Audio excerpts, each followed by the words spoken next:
So to support Council's priority of being fiscally responsible, the city continues to make progress on the development of a long-term financial plan. The plan will be a cornerstone in helping guide Council today and future councils to make strategic and affordable decisions to ensure sustainable service delivery. To achieve the targets set out in the plan, it's important for the city to have strong financial governance, supported by strong financial policies. St. John is well on its way, with Common Council having approved 4 best practices in terms of financial policies to date. Policies such as the reserve policy that sets principles for saving money for tomorrow so that not all of our future projects require debt financing. Or, for example, the operating budget policy that sets principles to avoid future structural deficits, such as prohibiting the use of non-recurring revenue to fund recurring expenditures. The investment policy has provided a way for the city to receive the maximum return on our investments for the lowest risk possible. The asset management policy will ensure that the city makes evidence-based decisions on infrastructure investments while thinking about the future and considering climate change impacts. The capital budget policy, approved by the Finance Committee to be approved by Council on July the 9th, will ensure the city prioritizes capital investment based on long-term needs and robust asset management principles. These, ladies and gentlemen, these are legacy policies. We're Canada's first incorporated city. We're 233 years old. And these policies have never been in place before. So these are legacy policies. I'm very proud of Council for adopting these, and I'd like to acknowledge the tremendous leadership of our Finance Chair, Councillor David Merrithew, and our finance staff led by our Commissioner, Kevin Fudge.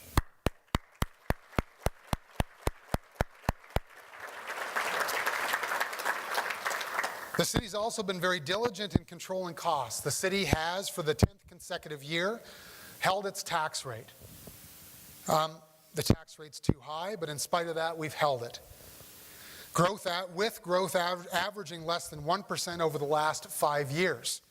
Has also managed to reduce long-term debt in the general fund by $5 million and identified ways to increase contributions to operating and capital reserves, saving money to mitigate future unforeseen risks and saving money to invest in infrastructure, which reduces the city's reliance on debt. We're using our credit card less. We shouldn't be using our credit card at all. The city also managed to reduce the workforce by 82 permanent full-time positions. That's 9% of our workforce over the last 10 years, while maintaining service levels. Again, if you link that back to the comments I made earlier about the organization that I came from, we would have ferocious debate through our strategic planning and our work plans.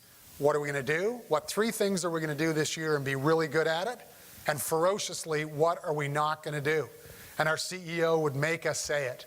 We're not going to chase business in Maine this year. We're not going to go do this. It's really difficult in a municipal environment because people want us to do everything and be everything to everybody. We cannot be.